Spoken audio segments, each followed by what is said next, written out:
ہمارے لیے حکم یہ کہ ہم یہاں نہیں پڑھیں گے. دو متضاد رائے سامنے آ رہی ہیں، ایک دوسرے کے بالکل اپوزٹ. بات آ رہی ہے سمجھ میں کہ نہیں آ رہی؟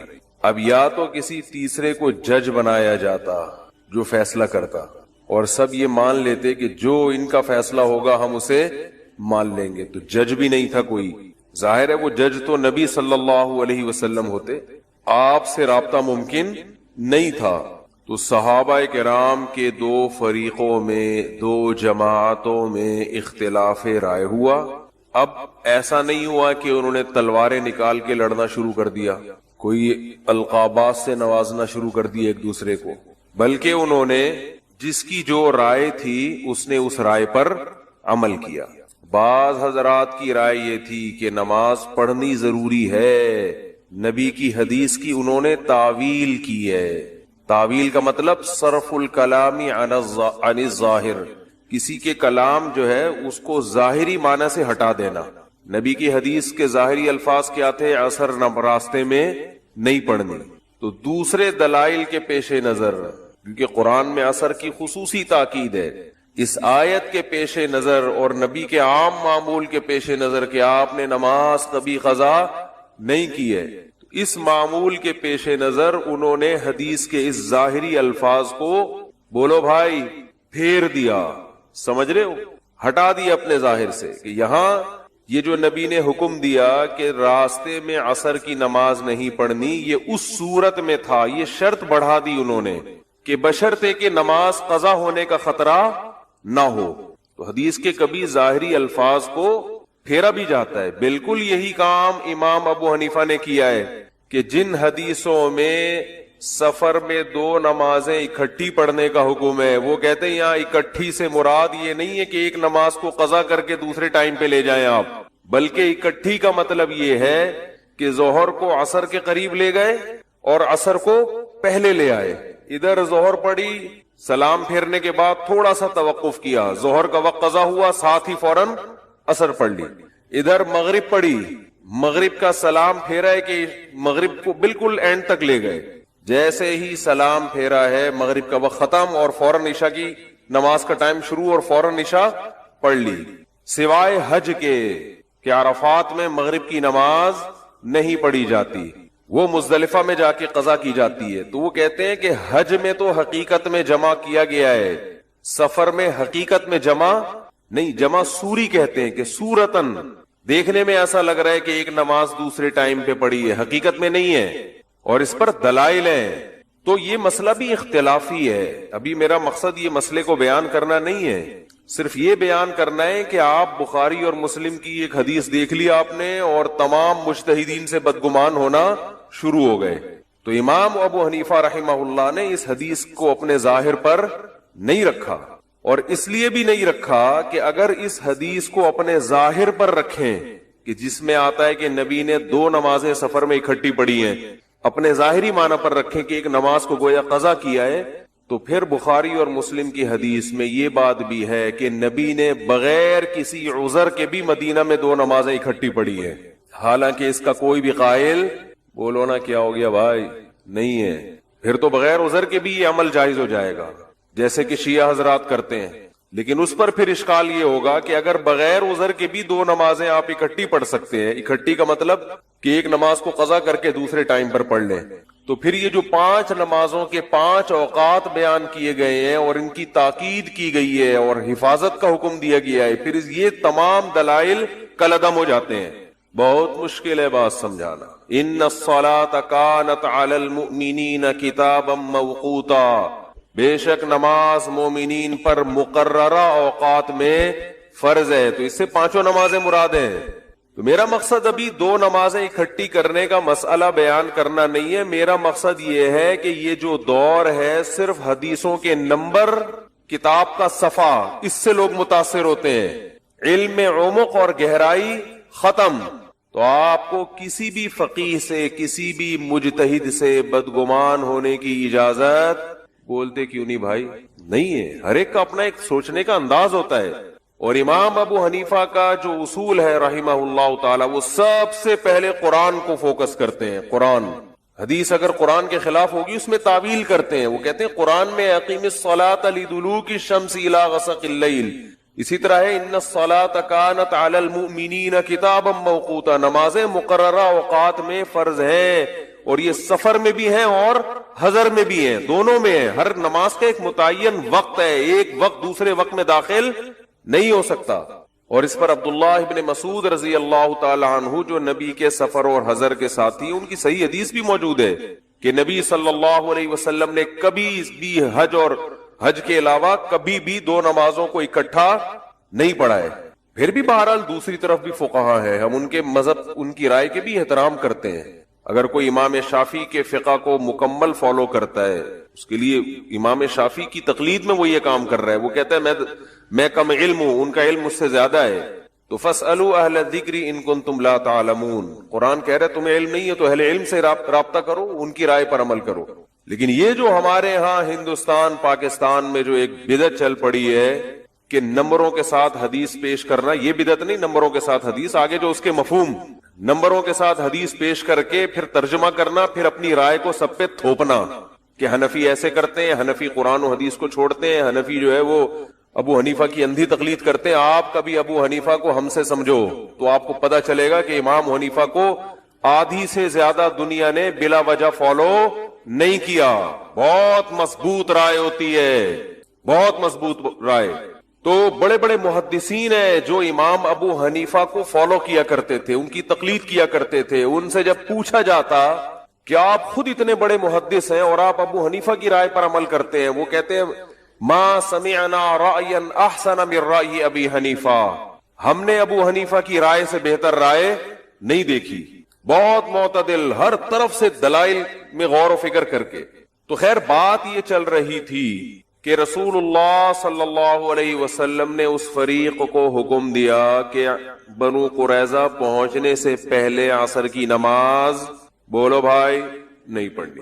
اب یہ دو نمازوں کا اکٹھا ہونے کا مسئلہ آ ہی گیا تو ایک اور چھوٹی سی بات بتا کے بس آگے چلتا ہوں کہ دو نمازیں جو فقہا یہ بھی جائز بھی کہتے ہیں نا, سفر میں دونوں کو ایک کو دوسرے وقت میں داخل کر کے پڑھا جائے, جو جائز بھی کہتے ہیں, جیسے امام شافعی, امام احمد بن حنبل کی رائے یہی ہے کہ جائز ہے, تو وہ بھی اس کو ثواب کا کام نہیں سمجھتے, گنجائش دیتے ہیں, گنجائش. ان کے ہاں بھی اصل سنت اور افضل عمل یہی ہے کہ ہر نماز اپنے ٹائم پہ سفر میں بھی پڑھی جائے. اور یہ کیونکہ علامہ ابن قیم رحمہ اللہ نے لکھا ہے کہ یہ کام جو سفر میں دو نمازیں اکٹھی پڑھنا, نبی نے یہ عمل متواتر سنت نہیں ہے, بہت کم ہوا ہے, یہ بہت شدید عذر میں یہ کیا ہے آپ صلی اللہ علیہ وسلم نے. جبکہ ہم اپنے اہل حدیث بھائیوں کو دیکھتے ہیں کہ وہ جب بھی سفر کر رہے ہوتے ہیں دو نمازیں اکٹھی پڑھ رہے ہوتے ہیں, تو یہ خود نبی کے عمل کے خلاف ہے. یہ بہت کم ہوا ہے, یہ عام معمول نہیں تھا. جبکہ سفر میں 4 کی 2 پڑھنا یہ نبی نے ہمیشہ پڑھی ہے. ایک حدیث بھی ہمارے سامنے ایسی نہیں ہے کہ نبی صلی اللہ علیہ وسلم نے سفر میں قصر نہ کی ہو, آپ نے 4 رکعتوں کو پورا 4 پڑھا ہو. ایک بے غبار روایت بھی, سری روایت بھی ہمارے پاس موجود نہیں ہے. تو سفر میں 4 کی 2 پڑھنا تو سنت متواترہ ہے, لیکن 2 نمازوں کو جمع کرنا یہ افضل نہیں ہے. افضل یہی ہے کہ اس میں آپ ہر نماز اپنے ٹائم پہ پڑھیں. لیکن عام دیکھ رہے ہیں کہ اس کا تو ایک ایسا رواج چل پڑا ہے کہ, اور ویسے بھی عقلی لحاظ سے اگر دیکھا جائے کہ اسلام نے جو سفر میں گنجائش دی ہے کہ 4 کی 2 پڑھو, وہ گنجائش اسی لیے دی ہے کہ نماز اپنے وقت سے ٹالنے کی نوبت نہ آئے. اگر آپ عقلی لحاظ سے دلیل نظر جس کو کہتے ہیں کہ وہ رخصت دی ہی اسی وجہ سے گئی ہے کہ مختصر کرنے کا مقصد ہی کیا ہوتا ہے کہ اس مختصر چیز کی حفاظت کرنا آسان ہوتا ہے. تو حفاظت کا مطلب اپنے وقت پہ پڑھنا. خیر اختلافی مسئلہ ہے, ہم اختلافی مسائل میں شدت کے قائل نہیں ہیں. ہمارا مقصد ان لوگوں پہ رد کرنا ہے جو ایک رائے کو سمجھتے ہیں کہ بس 100% یہی درست ہے, اس کے علاوہ سب کیا کر رہے ہیں. آدھی امت جو تھی وہ معاذ اللہ وہ بے وقوف تھی. تو نبی صلی اللہ علیہ وسلم نے صحابہ کو حکم دیا کہ بنو قریظہ پہنچنے سے پہلے عصر کی نماز نہیں پڑھنی. بعض نے پڑھی اور بعض نے نہیں پڑھی. جنہوں نے پڑھی انہوں نے نبی کی حدیث کے ظاہری الفاظ کو فالو کیا, سمجھ رہے, دوسرے دلائل کو نہیں دیکھا. انہوں نے کہا یہ خود ایک مستقل دلیل ہے کہ ہم نے نہیں پڑھنی, بس نبی کا حکم ہے. جنہوں نے پڑھی انہوں نے نبی کے ان الفاظ کو دوسرے دلائل سے تقابل کیا اور ان الفاظ میں تعویل کی. تعویل کا مطلب ایک شرط کا اضافہ کر دیا کہ نبی کا جو یہ حکم تھا کہ بنو قریظہ پہنچنے سے پہلے عصر نہیں پڑھنی، یہ حکم اس صورت میں تھا کہ نماز قضا نہ ہو، اپنے وقت پہ پڑھنے کا ٹائم بھی مل جائے، لہذا ہم نماز پڑھیں گے اگرچہ نبی کے حدیث کے بظاہر خلاف ہی کیوں نہ ہو. یہ دونوں فریق جب نبی صلی اللہ علیہ وسلم کی خدمت میں حاضر ہوئے سفر سے واپسی پہ، تو آپ نے کسی کو بھی ملامت بولتے کیوں نہیں بھائی نہیں کی. اب جو میں اصل بات سمجھانا چاہ رہا ہوں اس کو کھوپڑی میں بٹھانا چاہیے ہم سب کو. دیکھو اس سے بڑا اختلاف اسلام میں ہو نہیں سکتا، کیونکہ اسلام میں سب سے اہم ترین حکم کیا ہے؟ نماز. اس سے بڑا اختلاف ہو سکتا ہے؟ کیونکہ توحید کے بعد سب سے پہلا حکم اور سب سے اہم حکم جس کے بارے میں قبر میں سب سے پہلے سوال ہوگا وہ کیا ہے؟ نماز. حضرت عمر بن عبدالعزیز کا مشہور مقولہ ہے ان اہم امورکم عندی الصلاۃ من حفظها فهو لما سواها احفظ ومن ضيعها فهو لما سواها اضيع.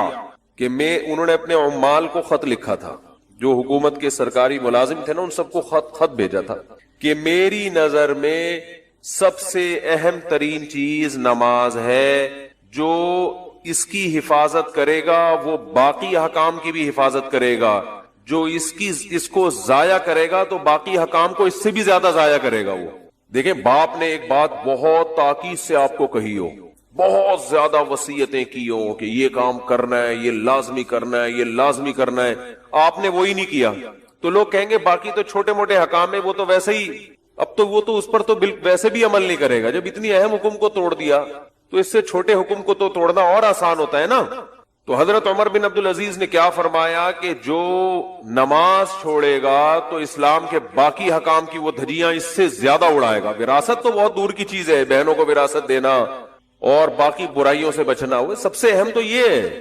تو اب آپ بتاؤ اسلام میں سب سے اہم حکم توحید کے بعد کیا ہے؟ یعنی اسلام لانے کے بعد نماز ہے. اور صحابہ کا اختلاف جو ہوا کس مسئلے میں ہوا؟ نماز کے مسئلے میں.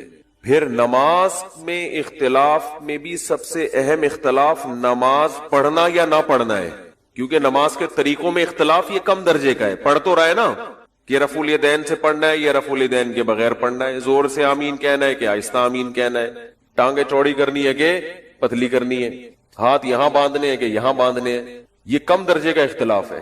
ایک اختلاف یہ ہے کہ رکعتوں میں اختلاف ہو جائے کہ 4 پڑھنی ہے کہ 2 پڑھنی ہے، یہ تھوڑا اور بڑا اختلاف ہے. اور ایک اختلاف یہ کہ اس پہ ہو جائے کہ پڑھنی ہے کہ نہیں پڑھنی، یہ اس سے بھی زیادہ. بولتے کیوں نہیں بھائی؟ یہ ٹیکنیکل پوائنٹ ہیں، ان کو یہ کتابوں میں نہیں ملیں گے آپ کو، ان کو نوٹ کر لیا کریں. نماز پڑھنی ہے کہ نہیں پڑھنی، سرے سے عدم اور وجود میں اختلاف ہو رہا ہے. ہمارے تو اس سے کم درجے کے پھڈے ہیں. ہمارے جو جھگڑے ہیں نا، ہم تو یوں کرنا ہے کہ نہیں کرنا ہے، پھر جو کہتے ہیں یوں کرنا ہے وہ کہتے ہیں نہیں بھی کرو تو ہو جائے گی بہرحال لیکن کر لو. ہم کہتے ہیں بھائی نہ کرنا بہتر ہے. نبی کی آخری نماز کیا تھی؟ نہ کرنے والی. دلائل دونوں طرف ہیں، اختلافی مسئلہ، اس میں کسی ایک طرف شدت جائز نہیں ہے. ہمارے پاس اپنے دلائل ہیں، زور سے آمین ہے، آہستہ آمین ہے، ٹانگیں چوڑی ہیں، پتلی ہیں. یہ بہت کم درجے کا اختلاف ہے. بڑا اختلاف یہ تھا کہ پڑھنی بھی ہے کہ نہیں پڑھنی. پھر اس سے بھی بڑا اختلاف یہ ہے، ایک اگر پڑھنے اور نہ پڑھنے میں اختلاف ہوتا، لیکن اختلاف کی نوعیت یہ ہوتی کہ پڑھنا مستحب ہے یا نہ پڑھنا مستحب ہے، تو یہ بھی بڑا اختلاف تھا. مگر یہ مستحب کا ہو رہا ہے اختلاف، پڑھنا بہتر ہے یا نہ پڑھنا بہتر ہے. دونوں فریق کہہ رہے ہوتے جائز تو ہے لیکن بہتر ہے کہ نہ پڑھو. ایک کہہ رہا ہوتا کہ جائز تو ہے کہ نہیں پڑھو لیکن بہتر ہے کہ پڑھ لو. یہ نہیں، بلکہ اختلاف ہوا. ایک فریق کہہ رہا ہے پڑھنا فرض ہے کیونکہ نماز ہے، دوسرا کہہ رہا ہے پڑھنا جائز نہیں ہے کیونکہ نبی کے حکم کی مخالفت ہے. فرض، جائز اور ناجائز کا اختلاف ہو رہا ہے کہ پڑھنا جائز بھی ہے کہ نہیں ہے. یہ اور اونچے درجے کا اختلاف ہو گیا کہ نہیں ہو گیا. یہ ایسے جیسے ایک کہے کہ رفع الیدین سے نماز ہوتی ہے، دوسرا کہے کہ کر لیا تو نہیں ہوگی. ایک کہے کہ نہیں کیا تو نہیں ہوگی، ایک کہے تو کیا کر لیا تو نہیں ہوگی. بالکل ایک دوسرے کے اپوزٹ آ کے کھڑے ہو گئے.